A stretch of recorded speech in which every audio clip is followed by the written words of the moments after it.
The local connection game. In this section, we consider the simple network formation game of Fabricant et al. 2003, where players can form links to other players. We consider a game with n players, where each player is identified with a node. Node U may choose to build edges from U to any subset of nodes, thereby creating a network. Players have two competing goals. Players want to build and thus pay for as few agencies as possible. Yet, they also want to form a network that minimizes the distance from their own node to all others. Our main focus in this section is to quantitatively understand the inefficiency that results from the selfish behavior of these network builders. Model.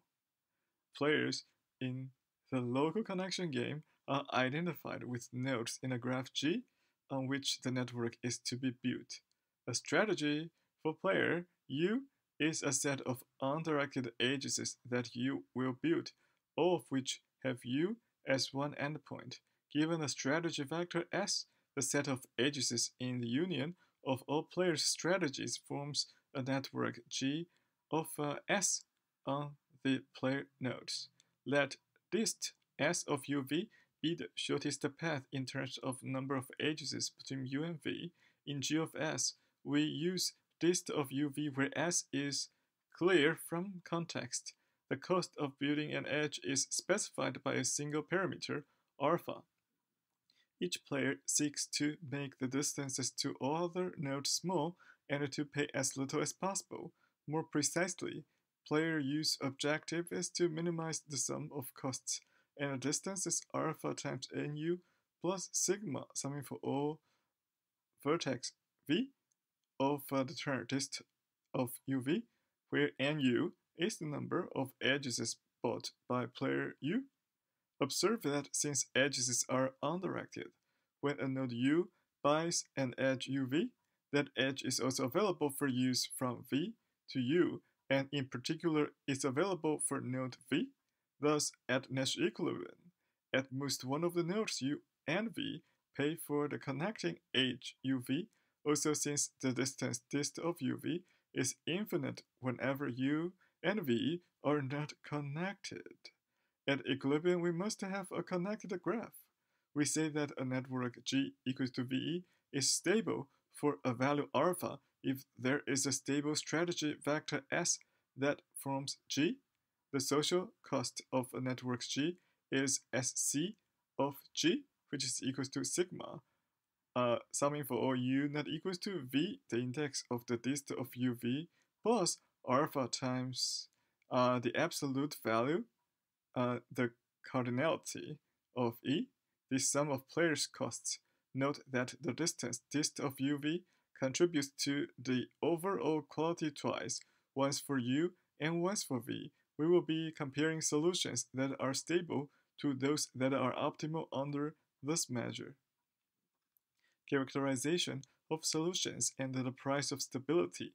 We now characterize the structure of an optimal solution as a function of alpha. A network is optimal or efficient if it minimizes the social cost SC of G. Lemma 19.1. If alpha greater than or equals to 2, then any star is an optimal solution, and if alpha is less than or equals to 2, then the complete graph is an optimal solution. Proof. Consider an optimal solution G with m edges. We know m which is greater than or equals to m minus 1. Otherwise, the graph would be disconnected and thus have an infinite cost.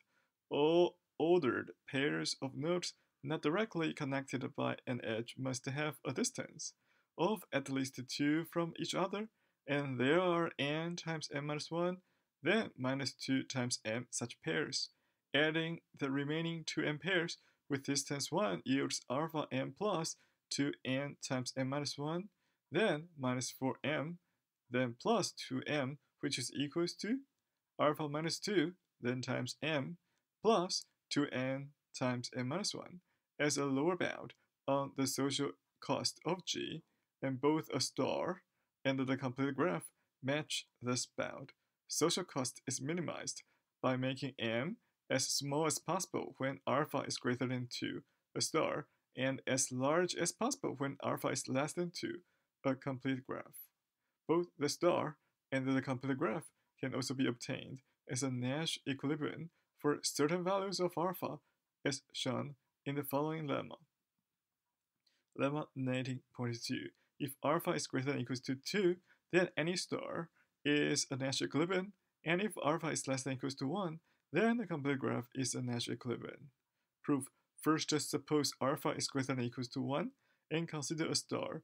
It turns out that any assignment of edges to incident players corresponds to a Nash equilibrium, but for this result, we need only demonstrate a single solution. In particular, consider the strategy in which player 1, the center of a star, buys all edges to the other players, while the remaining n-1 leaf players buy nothing. Player 1 has no incentive to deviate, as doing so disconnects the graph and thus incurs an infinite penalty. Any leaf player can deviate only by adding edges. For any leaf player, adding k edges saves k in distance but costs alpha k, and thus is not a profitable deviation. Thus the star is a Nash equilibrium. Now, suppose alpha is less than or equals to 1. Consider a complete graph with each edge associated to an incident player. A player who stops paying for a set of k edges saves alpha k in cost, but increases total distances by k, so this outcome is stable. There are other equilibria as well, some of which are less efficient, see exercise 19.6. However, these particular Nash equilibria, in conjunction with the above optimal solution, suffice to upper bound the price of stability. Theorem 19.3. If alpha is greater than or equals to 2, or alpha is less than or equals to 1, the price of stability is 1. For alpha, which is between 1 and 2, the price of stability is at least 4/3. Proof. The statements about alpha less than or equals to 1 and alpha greater than or equals to 2 are immediately from lemmas 19.1 and 19.2. When 1 is less than alpha, less than 2, the star is a Nash equilibrium, while the optimal structure is a complete graph. To establish the price of stability, we need to compute the ratio of costs of these two solutions. The worst case for this ratio occurs when alpha approaches 1, where it attains a value of 2n times n minus 1 minus 2 times n minus 1, then divided the term in the denominator, 2n times n minus 1 minus n times n minus 1, then divided by 2. If we do some calculation, that would be 4n squared minus 6n plus 2, then divided by 3n squared minus 3n, which apparently is less than 4/3.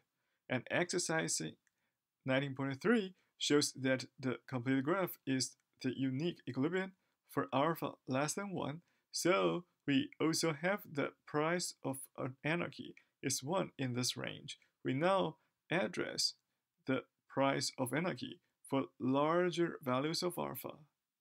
The price of anarchy. The first bound on the price of anarchy for this game was given by Fabricant et al. In 2003 and involves two steps: bounding the diameter of the resulting graph and using the diameter to bound the cost. We begin with the second step. Lemma 19.4. If a graph G at Nash equilibrium has diameter d, then its social cost is at most big O of d times the minimal possible cost. Proof.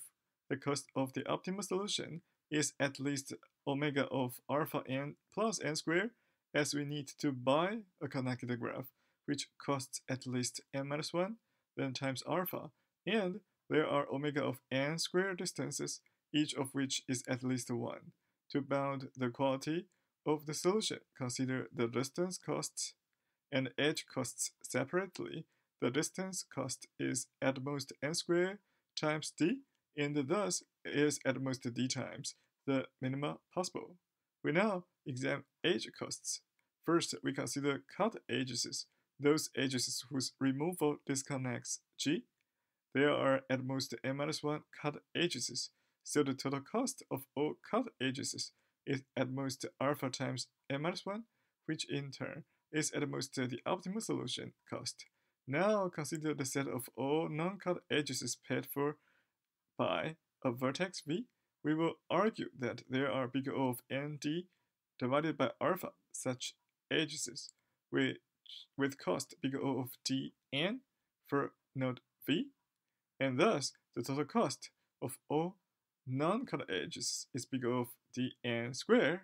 This will establish that the cost of G is big O of alpha n plus dn squared, completing the proof. Pick a node U, and for each edge E equals to UV paid for by node U, let VE be the set of nodes W, where the shortest path from U to W goes through edge E. We will argue that the distance between nodes U and V with edge E deleted is at most 2D. Thus, deleting E increases the total distance from U to all other nodes by at most 2D times the absolute values of VE, the size, the cardinality of VE. Since deleting the edge would save alpha in edge cost and G is stable, we must have that alpha is less than equals to 2 times D times the cardinality of VE, and hence the size of VE is greater than equals to alpha divided by 2D. If there are at least alpha divided by 2D nodes in each VE, then the number of such edges adjacent to a node V must be at most 2 times dn divided by alpha, as claimed. We now bound the distance between nodes U and V with edge E deleted. Consider figure 19.1 depicting a shortest path avoiding edge E. Let E prime equals to U prime, V prime be the edge on this path entering the set VE. The segment PU of this path from U to node U prime is the shortest path from U to U prime, as U prime is not in VE, and hence deleting E does not affect the shortest path. So PU is at most D long. The segment PV from V prime to V is at most D minus 1 long, as PV union edge E forms a shortest path between U and V prime. Thus, the total length is at most 2D. Using this lemma, we can bound the price of anarchy by big O of square root of alpha. Theorem 19.5. The diameter of a Nash equilibrium is at most 2 times square root of alpha, and hence the price of anarchy is at most big O of square root of alpha. Proof. From lemma 19.4, we need only prove that for any nodes U and V, dist of UV is less than 2 times square root of alpha. Suppose for nodes U and V, dist of UV is greater than or equals to 2k for some k.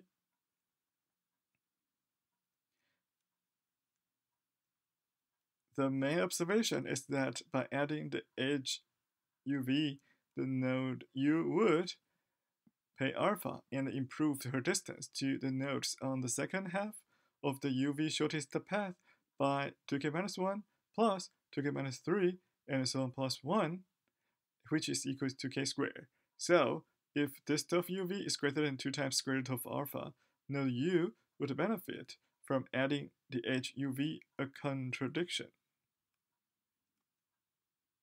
Okay, now let's see figure 19.1 and 19.2.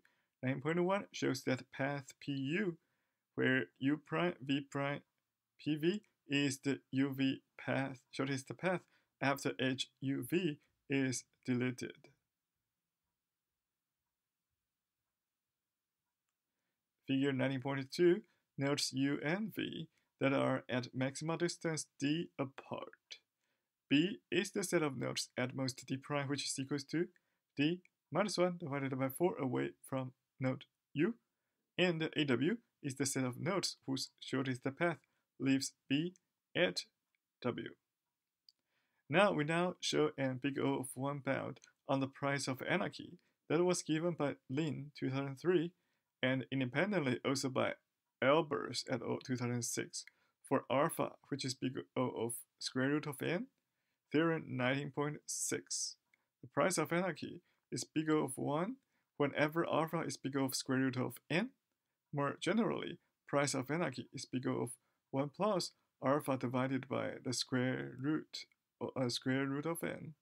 Proof: we again use lemma 19.4. So all we have to do is improve our bound on the diameter d, consider nodes u and v with test of uv which is equals to d, let d prime equals to d minus 1 divided by 4, then taking the floor function, and then let b be the set of nodes at most d prime away from u, as shown on figure 19.2. Consider how the distance d of u vw changes for nodes w in B by adding edge VU before adding the edge test of a VW, which is greater than or equals to D minus D prime. After adding VU, the distance decreases to at most D prime plus 1. Thus, V saves at least D minus 2 D prime minus 1 in distance to all nodes in B, and hence would save at least D minus 2 D prime minus 1 times the cardinality of B, which is greater than or equals to D minus 1 times the cardinality of B divided by 2 in total distance, caused by buying edge VU. If G is stable, we must have D minus 1 times the cardinality of B divided by 2, which is less than or equals to alpha. For a node W in B, let AW contain all nodes T for which the UT shortest path leaves the set B after the node W. Note that if AW is non-empty, then W must be exactly at distance D prime from U. Therefore, node U would save the cardinality of AW times D prime minus 1 in distance caused by buying edge UW. If the network is at equilibrium, then we must have that the size of AW times D prime minus 1, which is less than or equal to alpha.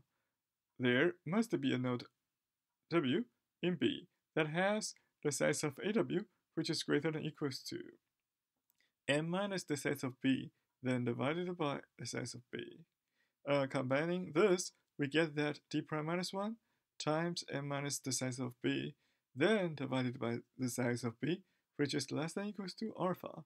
This implies that the size of B times 1 plus alpha divided by D prime minus 1, which is greater than or equals to n, and since alpha is greater than D prime, the size of B, which is greater than or equals to n times D prime minus 1, then divided by 2 alpha.